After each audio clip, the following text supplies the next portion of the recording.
Good morning everyone. Today we have discussed about a chapter which is literally tells about how chemistry fast around us. It is chemical kinetics.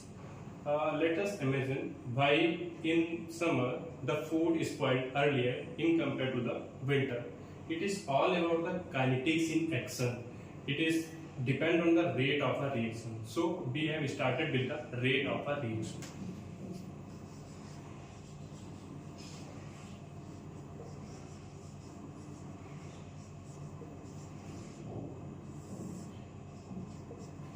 What is the rate of reaction? The rate of a reaction is tells about the speed of a reaction at which reaction takes place. So let us consider a simplest reaction in which a reactant A gets converted into P. Okay, so A is a reactant and P is a product. So जैसे जैसे time increase होगा, time बढ़ेगा, time के साथ क्या होगा, reactant convert होगा product में. तो रिएक्टेंट की जो कंसंट्रेशन होगी, जो अमाउंट ऑफ रिएक्टेंट होगा वो डिक्रीज होगा और जो अमाउंट ऑफ प्रोडक्ट होगा या हम बात करें कंसंट्रेशन ऑफ प्रोडक्ट होगी वो इंक्रीज होगी. तो रेट क्या होती है? Rate of a reaction is a change in a concentration of a reactant or of a product per unit time is called rate of a reaction. So mathematically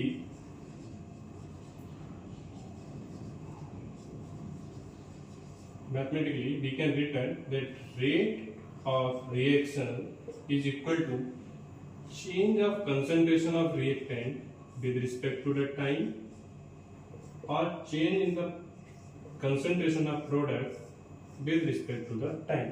It is the rate of reaction.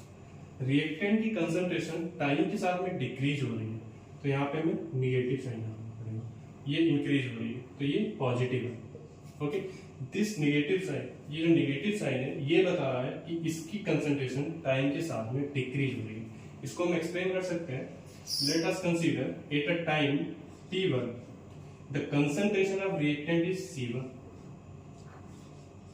Eight a time t2 the concentration of c1 is converted into c2. Okay, C1 convert हो गई C2 bye कुछ product formation हुआ तो C1 concentration कम होके C2 हो गई, concentration decrease हो गई.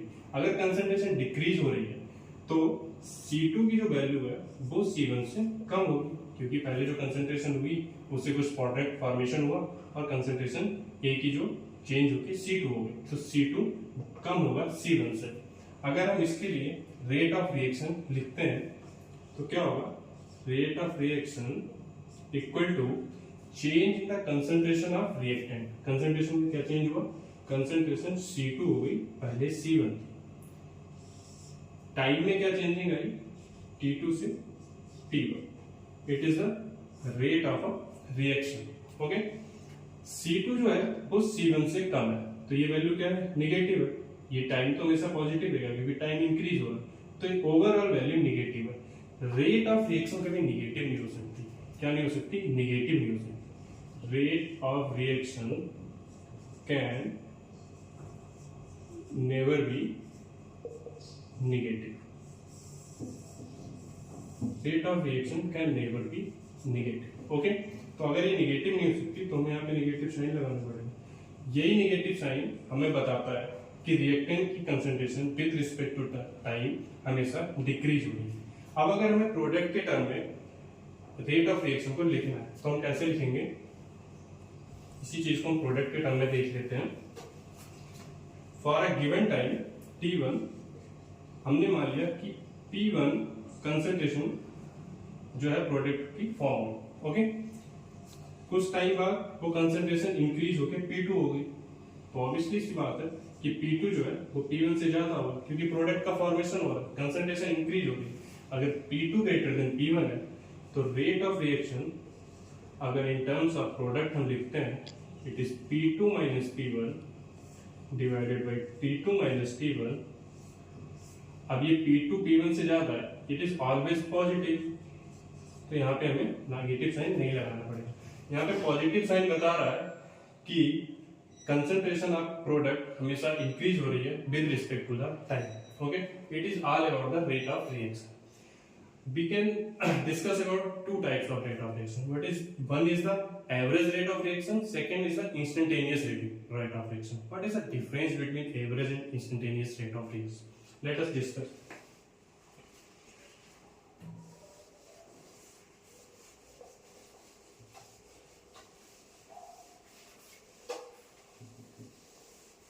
So for a time interval, when we calculated the rate of reaction, it is the average rate of reaction. And for an instant time, when we calculated the rate of reaction, it is the instantaneous rate of reaction. So by the help of graph, we can discuss about both rate of reaction. It is the graph. Let us assume the simplest reaction. A gets converted into the P, where A is the reactant, which is converted into the product with respect to the time. It is product P.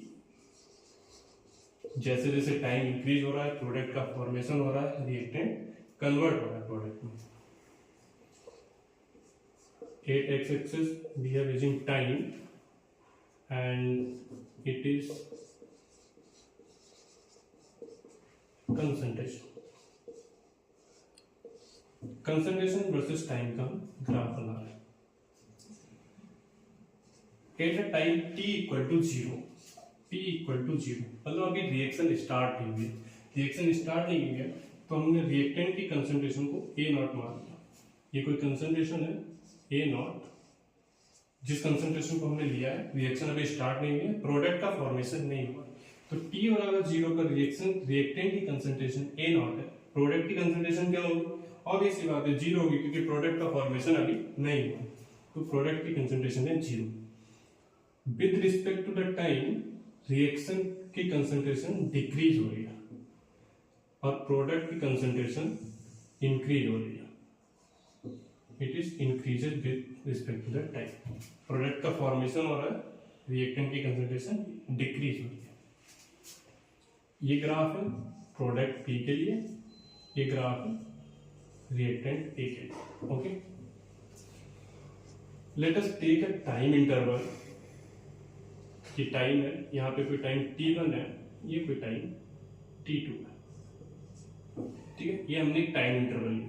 इस time पे reactant की concentration ये जो है वो हमने ले ली C1. Okay, ये t2 टाइम है.